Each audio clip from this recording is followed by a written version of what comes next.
Okay, welcome to the No Bullshit News Hour, ladies and gentlemen. This is very important. Remember, do not vote for RFK Jr. Do not vote for this guy. No, don't do it. I wouldn't do it. I'm not voting for him. You shouldn't vote for him. Don't vote for Bobby Kennedy at all. Don't do it. Just don't do it, right, Bobby? That's right. Live from downtown Detroit, it's the No Bullshit News Hour with my main man, Charlie LeDuff, and Karen Dumas. Let's just breaking news. No more bullshit. No more bullshit. We've been trying to get off the ballot. We won in the Court of Appeals, but they reversed us in the Supreme Court. It's ironic, of course, Charlie, that I was fighting to get on the ballot and the Democratic Party was suing me to get me off the ballot. And then as soon as I announced for Donald Trump and said I wanted to get off the ballot, they pivoted and began suing me to keep me on the ballot. And they won in the Supreme Court. Welcome to Michigan, bro. So I'm I'm campaigning all over the state and asking people not to vote for me, to vote for Donald Trump, because if the only way that I'm going to get to Washington and make America healthy again and help President Trump end the war in Ukraine and help him end the censorship and surveillance state is if he gets in the White House. And if people vote for me, there's a good chance that Vice President Harris could win this state. And I think that would be not good for our country. Which we'll get into. Let's just real quick to put a bow on this thing. The Supreme Court of Michigan ruled that the Secretary of State, Jocelyn Benson, doesn't have to take you off. That there's no law preventing her from requiring her to take you off. It's her decision. It's her decision. And she wanted you off. And she wanted Cornel West off. So This shit's rotten. It's just rotten. Yeah. It's not a good system. It's not a good optic for the world where we're supposed to be the world's exemplary democracy. And,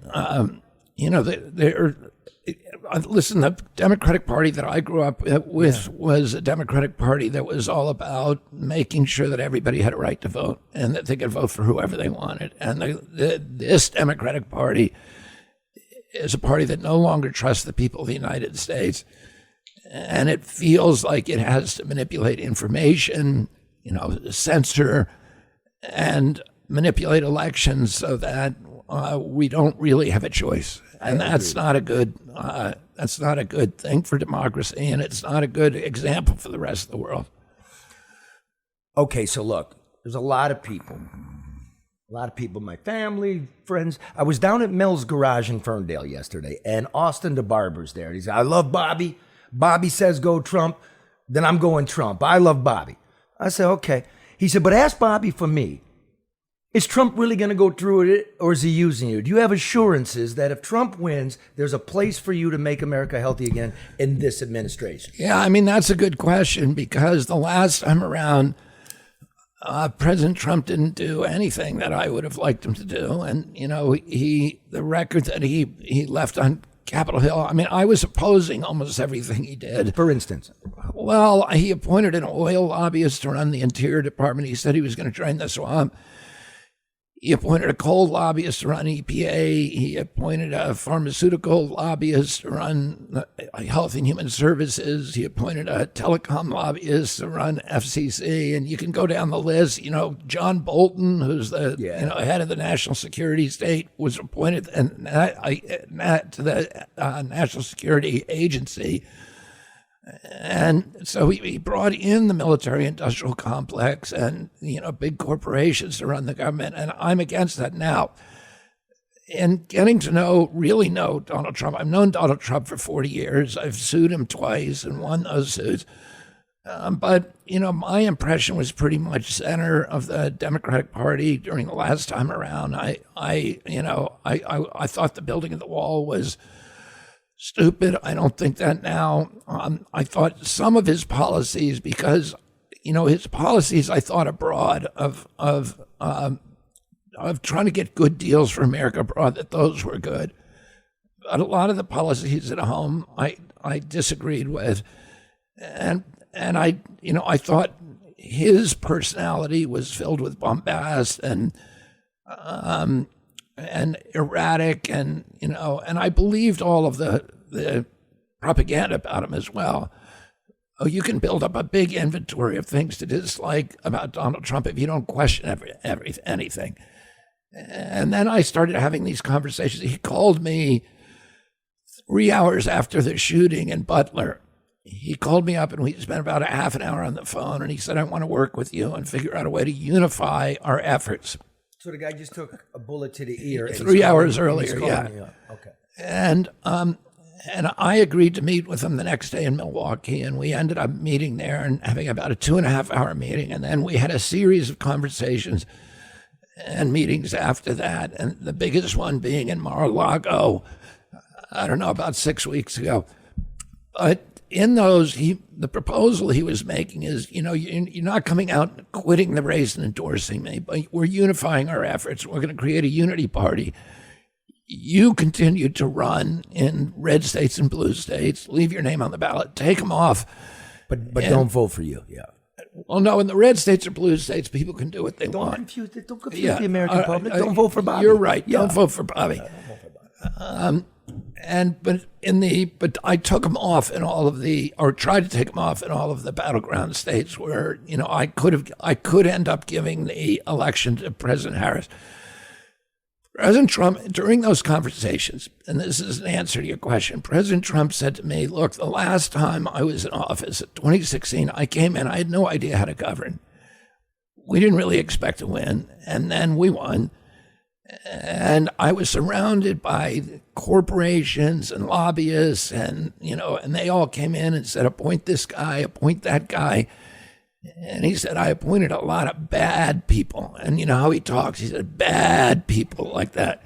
And he sounds like a And goat. he said, I'm not going to do that again. And he said, I'm going to, you know what? At least he fired the bad people. He fired a lot of them. It was a carousel, but he fired them. He fired a lot They of don't them. get to stay.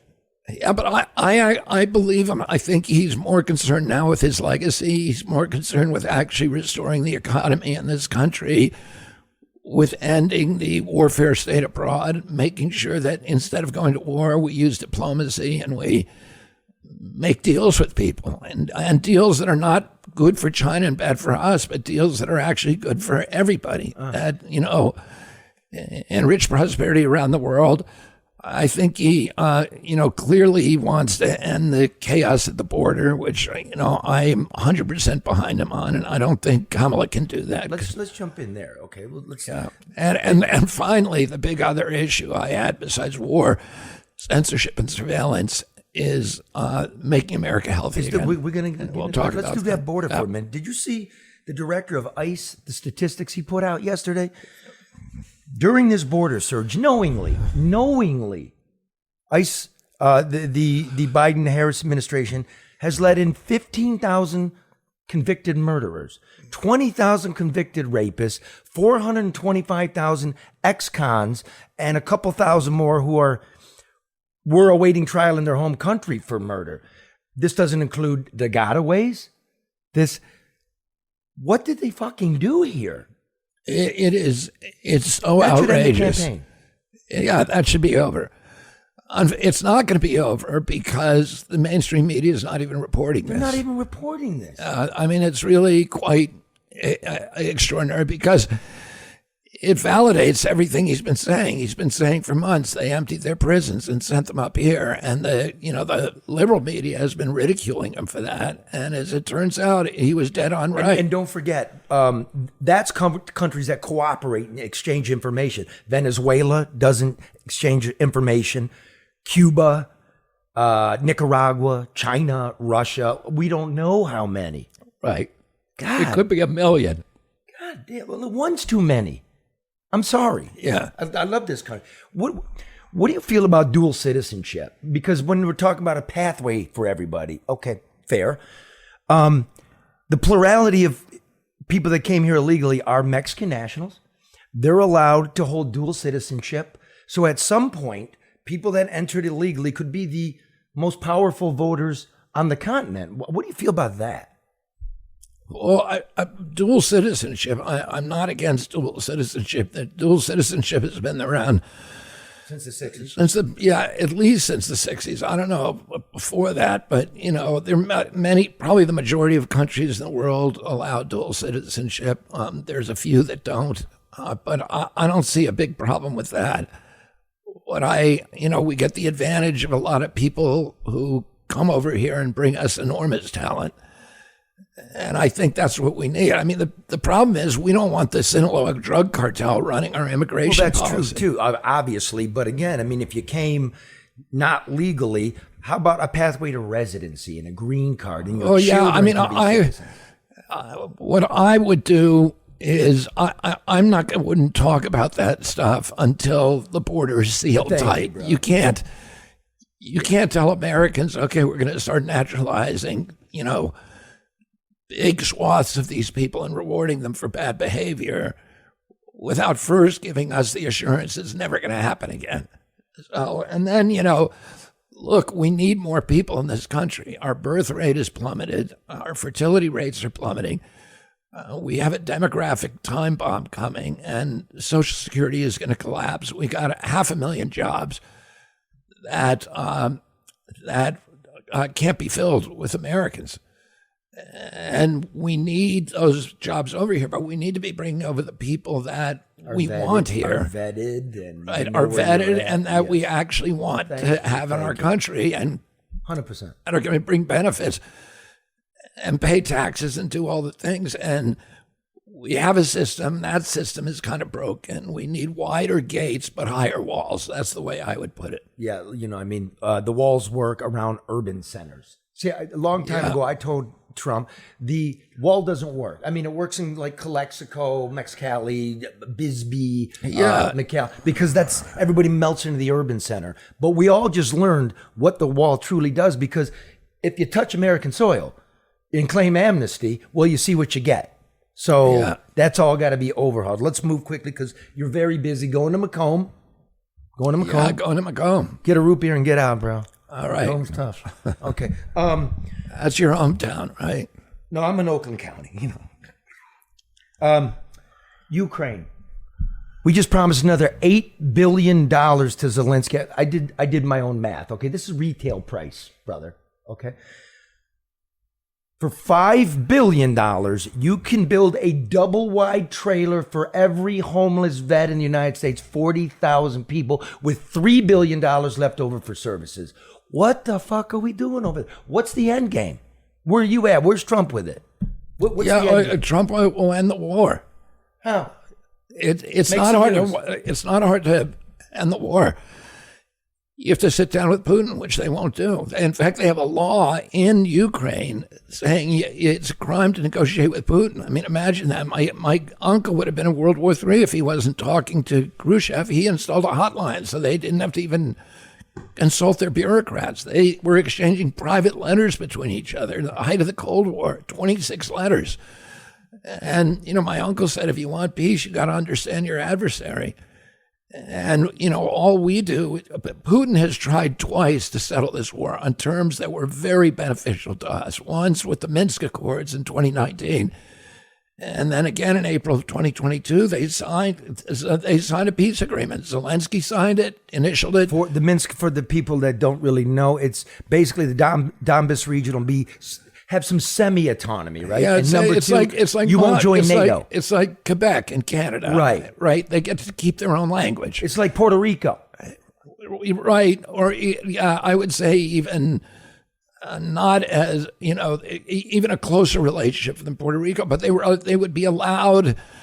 What happened is we overthrew the United States government, USAID and the CIA. Overthrew the democratically elected government of Ukraine in 2014, and we installed a government to our liking. And, that was February of 2014. That's when the war really began. And the new government that we installed killed 14,000 ethnic Russians in Donbass and Lugansk. The Donbass and Lugansk then voted to join Russia. And Putin said, I don't want you. I want you to stay part of Ukraine, but let's settle this so that you can have your, you can speak your own language, have your own culture. But most of all, let's make an agreement that NATO does not come into Ukraine. And that was the big red line issue, because NATO having a hostile army in Ukraine has a 2,200-mile border with Russia. And if we put Aegis missile systems in there, the Tomahawk missiles, which are nuclear tipped, we're 3 minutes from Moscow. So the Russians can't tolerate that. No country, no big power of the world would tolerate You were that. here last time, and I said when your uncle was president and the Russians tried to put missiles in our former We were beach, going to go to Cuba. Cuba. We were going to go to war with Cuba if they didn't take them out. right? So now all of a sudden, Kyiv is older than Moscow, and all of a sudden you're going to make it NATO and put missiles in there. My neighbors don't seem to understand this. I got a neighbor lives on the Bend, and the first lawn sign you see is "I'm with Ukraine," and then you turn the bend, and there's the next sign that says "Peace on Earth." Yeah. They're not I mean, they had peace. They could have had a great peace agreement. And President Biden, when Zelensky signed it and the Russians signed it, the Russians were withdrawing troops. And Biden sent Boris Johnson over to Ukraine and forced Zelensky to tear it up. And since then, 600,000 Ukrainian kids have died, 300,000 Russians. It's not good for anybody. And I smell the solution. We sir. caused the war. I smell the solution, which is we all get to the table and go, you won't be part of NATO, and there's not going to be missiles there. Exactly. And There's that's a good all. place to start. That is what he wanted. Okay, so we can take care of our fucking vets. Yeah, That's my exactly. family. Exactly. Okay, thank you very much. Okay, I know you got to go with just a couple things here. Did you notice I scraped the ceilings for you? I know. I'm so touched that you. I did. that I step. was like, Bobby's coming. I'm going to scrape the ceilings. Yeah, because I know how you're about lead in this. And you got the lighting fixed in here. It's very pleasant. You look marvelous. Thank you. Food. Okay, here's my take. I'm roundabout way of saying it. The election. Okay, Trump will pick up black men. He'll pick up Latino men, right? Women are locked in, but the people that left Trump from 16 to 20 are white educated men. 11% of them left, right? So anything he picks up is a bonus. But here's you. All of a sudden, you're talking about kids, health, food. That starts to resonate in the burbs. That starts to resonate with women. So It's women and young people, really. Those are the people who are deeply concerned with the poisoning of our country. We have now the highest chronic disease rate in any country in the world. When my uncle was president, we had fewer than 6% of Americans had chronic disease. Today, somewhere around 60% do. Our kids are so sick, 77% of them cannot qualify for military service. The obesity epidemic is destroying us. 3.4% of Americans were obese when my uncle was president.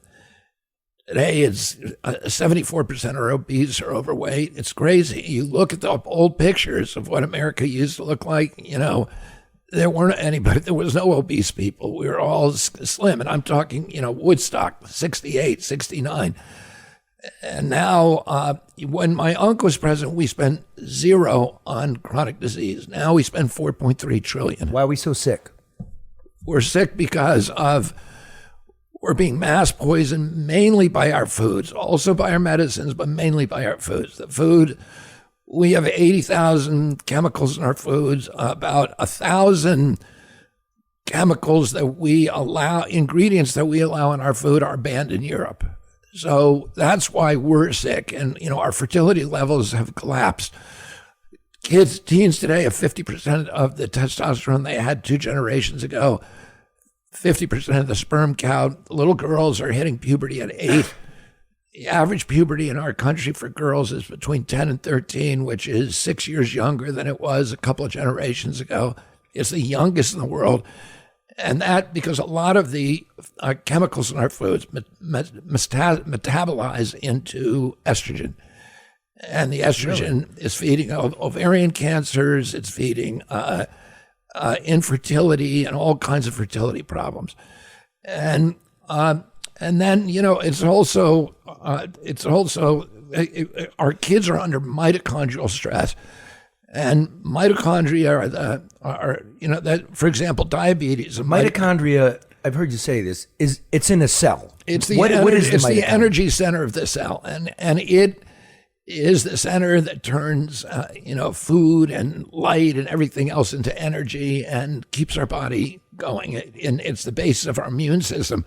Well, if the mitochondria can be stressed, if they're repeatedly stressed, every chemical, all these chemicals that are in our food are now operating on biological pathways that stress them, and sometimes they just quit, and then the body shuts down.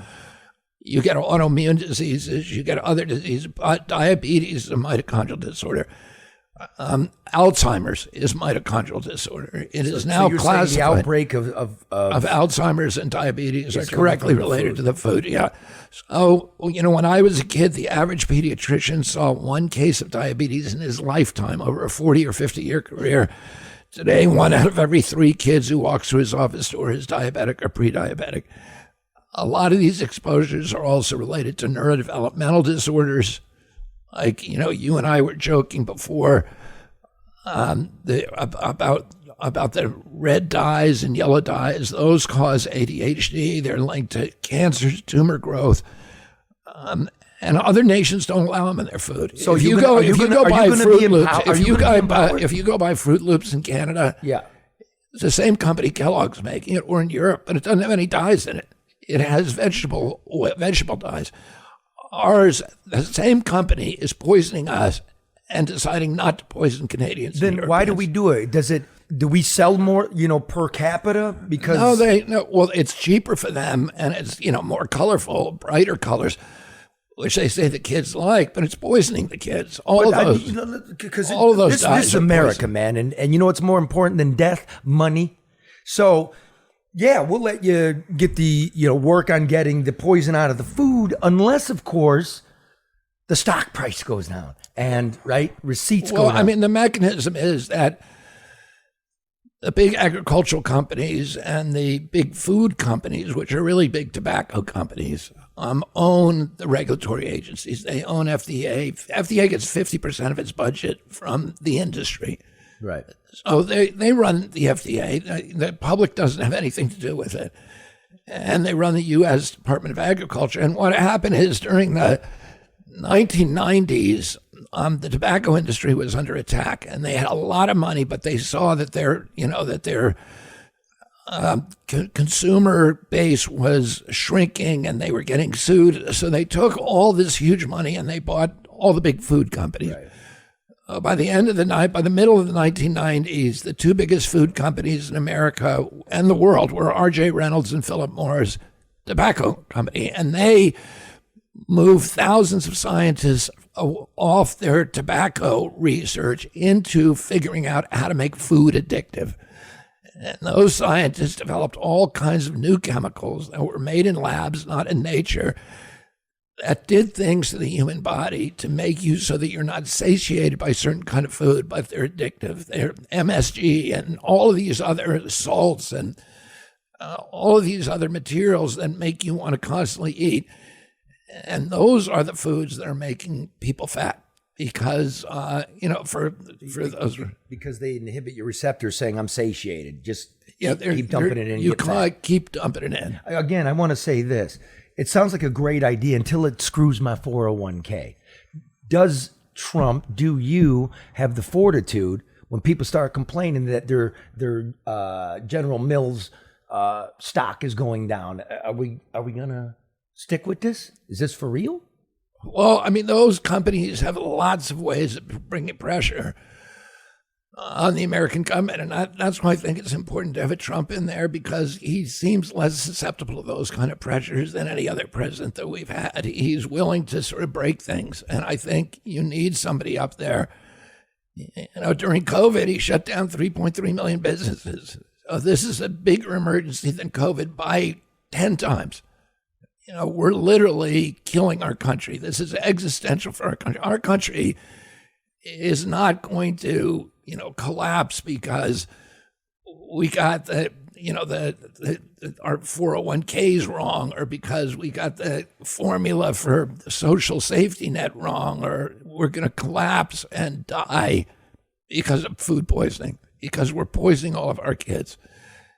And everybody has now got chronic diseases, and they're dependent on lifetime medications, and they have less energy, they have less intelligence. We just, I was part of a group that funded a lawsuit that we won this week after 7 years of litigation getting fluoride out of our water. Fluoride is a byproduct of the chemical industry that they figured, will tell people that it stops cavities, and we'll put it in all the drinking water, and they got the government to go along with Doesn't them. it? Because they know. It doesn't? Well, it destroys your bones, and it destroys IQ. I swallow my toothpaste because I brush in the shower. It dramatically drops IQ. Now, the fluoride that you're worried about is not. I swallow my toothpaste when I brush in the shower. You shouldn't swallow it for sure. That's what's happening. But the fluoride's in the water. The topical fluoride. What do you mean you shouldn't swallow it? How dare you? No, I'm just kidding. Yeah, well, what is fluoride from? Fluoride is a byproduct of the chemical industry of refining. What? Is it petroleum-based? Petroleum and other chemicals. It's a number of chemical processes that produce fluoride, and it was a waste product, and they figured out a way to market it, by getting the government to say, and essentially bribing the American Dental Association to support its inclusion in our water supply. I promise, Stephanie, to get you out because you're super. And Europeans don't allow it, but they have the same or fewer cavities than we do. Yeah, Europe's cool. I lived there for a number of years. I like Europe. I'm Grace Karos, and I'm third generation of American Coney Island. People say Detroit's a comeback city. I say, where you been? We've been here for over 100 years. My family's been here on the same corner, serving our famous proprietary American Coney Island hot dog. So like always, we're keeping things fresh, updated, and new. We'd love to have you come downtown and visit us, but if you can't, you can always go to AmericanConeyIsland.com, order a Coney kit, get it delivered fresh right to your door. Archangel, are you an entrepreneur looking for a safe and socially responsible real estate investment? Here's what it is. I don't mean to make it sound like this, but it's franchising. It's franchising. You are a caregiver. You buy the product from Archangel. The flow, they staff it for you. They get the property. That's what the investors come in for. And you, like a restaurant, work it off, and eventually you become the owner. The investor gets paid. The caregivers can actually end up being their own bosses. People get to live in communities. They're clean. They're small. They're tight. If you are interested in investing in this, you'll get a better explanation from Archangel. 989-614-0416. Believe me, this is the future. This is what's happening in Abu Dhabi. This is what's happening in Phoenix, Arizona. It is the new way. We've seen what's squalor and filth. And by the way, who else benefits? The people that live in these places, The right? people that need care. That the people that need care, that work their whole lives, Yep. that don't want to be sucked dry and left in a dirty diaper. It's not like that. It's a nice communal living organization. Archangel, 989-614-0416. This message of uplift is brought to you by business and personal wealth advisor Luke Nowacki, who reminds you that what does it profit a man to gain the whole world but never enter the kingdom of God? But while you're waiting, Nowacki wants you to remember that overreaction is not a sound financial strategy. So call Luke Nowacki at 248-663-4748 for sound financial advice. The vaccine and nursing homes. If you guys make it to Washington, can you, especially we here in Michigan, are we going to get a nursing home investigation? What happened there? Who died, how many died, and get some kind of strategy for end-of-life care in this country, because we got a good look at it, and it ain't good. Yeah, I don't have a plan for end of life care because all of the things when I was running Charlie, I said I'm going to only have policies that I don't require Congress to participate in. In other words, things that I could do through policy changes, through personnel changes, through executive orders, or through regulation. And end of life care is part of a kind of what to me is an insurmountable and intractable medical problem. It's a function of corporate control of our everything to do with medicine. 15 years ago, 80% of doctors in this country were independent and 20% work for corporations. Today, 80% work for corporations. And when you're working for a corporation, you're no longer concerned with public health or your patient's health. You're concerned with maximizing the mercantile interests of that company, or you're going to lose your job. So if they tell you give a vaccine that you know is going to take people sick, or you're going to lose your job, you look and say, hey, I've got $1 million in medical bills. If I lose this, I'm going to be on the street. And you do what you're told. So there's a lot of bad decisions being made. And you saw, how doctors behaved during COVID, where they went along, even when it was clear a lot of this stuff was, nonsense. And so there's a lot of, Notice how people don't challenge that anymore? The nonsense, right? It was nonsense. You were a conspiratorialist. Now everybody, okay, maybe we shouldn't have commingled old people. Maybe the vax didn't work. Maybe it did come from a lab. Notice how there's very little pushback now? Yeah, there's nobody who's coming. Very few people say we made a mistake. There's just kind of an evolution of assumptions where nobody wants to talk about it anymore. Yeah, notice how you're not a loon anymore? Now that you have some I'm still a loon, but, they think of other reasons to make me a loon. Okay, I know I got to get you out. So I guess last question, since you're going to be working with health, and some of us have habits. Brother, could you please get a couple of smoking lounges in the airports for us? Some of us smoke, and we don't want to blow it on people. It's just not right. Can we get a couple? I'm not going to help you there, Charlie. Okay, don't vote for Bobby Kennedy. Do not vote for Bobby Kennedy. Michigan, don't vote for Bobby Kennedy. I'm trying to make America healthy again. I'm not trying to, help people. And if you vote for Bobby Kennedy, he cannot help you get healthy again. How fucking weird is that? Sir, thank you for coming in. Charlie, thank you so much for having me. I always enjoy it. I'm really happy to be here with you. And you're going to be in Macomb? Yes. You know what the best thing to do in Macomb? What's that? Take a dump and get out. It's my town, I can say it.